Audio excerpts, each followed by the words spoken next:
বিশ্ব অর্থনীতির সবচেয়ে গুরুত্বপূর্ণ কেন্দ্র যুক্তরাষ্ট্র, আর সেই দেশের কেন্দ্রীয় ব্যাংকের সুদের হার পুরো বৈশ্বিক বাজারকে প্রভাবিত করে।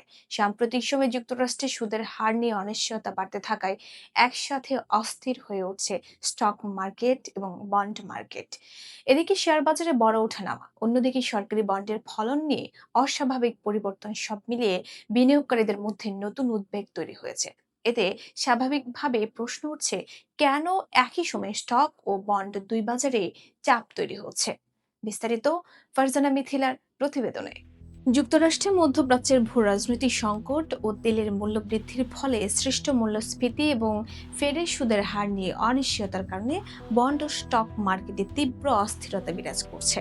সাধারণভাবে সুদের হার বাড়লে শেয়ার বাজারে চাপ তৈরি হয়, কারণ ঋণের খরচ বেড়ে যায়, কোম্পানির মুনাফা কমতে পারে এবং বিনিয়োগকারীরা নিরাপদ সম্পদের দিকে ঝুঁকে পড়ে।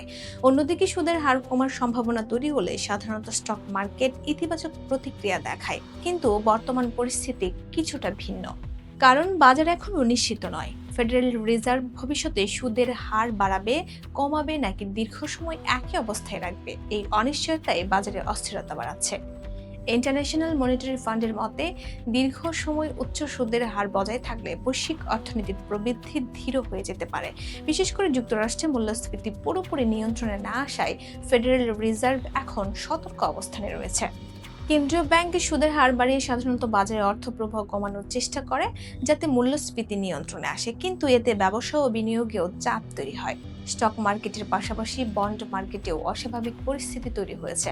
সাধারণত অর্থনৈতিক অনিশ্চয়তার সময় বিনিয়োগকারীরা সরকারি বন্ডের দিকে যায়, কিন্তু বর্তমানে বন্ডের ইল্ড দ্রুত ওঠানামা করছে। বিশেষজ্ঞদের মতে এর কারণ বিনিয়োগকারীরা ভবিষ্যতের অর্থনৈতিক দিক নির্দেশনা নিয়ে বিভ্রান্ত। কেউ মনে করছেন অর্থনীতি ধীর হবে, আবার কেউ আশঙ্কা করছেন মূল্যস্ফীতি দীর্ঘ সময় স্থায়ী হতে পারে। ওয়ার্ল্ড ইকোনমিক ফোরামের মতে বর্তমান বাজারের সবচেয়ে বড় সমস্যা হলো নীতিগত অনিশ্চয়তা, অর্থাৎ বিনিয়োগকারীরা বুঝতেই পারছে না ভবিষ্যতের অর্থনৈতিক নীতি কোন দিকে যাবে। আরেকটি গুরুত্বপূর্ণ বিষয় হলো যুক্তরাষ্ট্রের সরকারের ঋণ পরিস্থিতি। দেশটির ঋণের পরিমাণ বাড়তে থাকায় দীর্ঘমেয়াদী বন্ড নিয়েও উদ্বেগ তৈরি হয়েছে।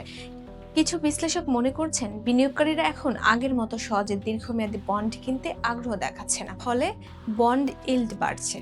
এদিকে প্রযুক্তি খাতের বড় কোম্পানিগুলোর শেয়ারও বাজারে বড় প্রভাব ফেলছে। বিশেষ করে এআই প্রযুক্তি ঘিরে অতিরিক্ত বিনিয়োগের কারণে কিছু কোম্পানির শেয়ার দ্রুত বেড়েছিল। এখন বাজারে সংশোধন শুরু হওয়ায় বড় ওঠানামা দেখা যাচ্ছে।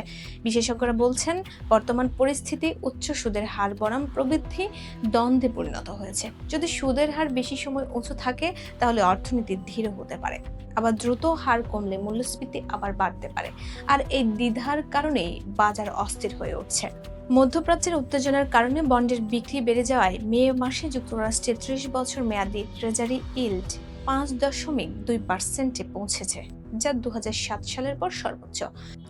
সাধারণত মূল্যস্ফীতি বাড়লে এবং কেন্দ্রীয় ব্যাংক সুদের হার কমানোর পরিবর্তে বাড়াতে পারে এমন আশঙ্কা দেখা দিলে বন্ডের দাম কমে যায় ও ইল্ড বাড়ে।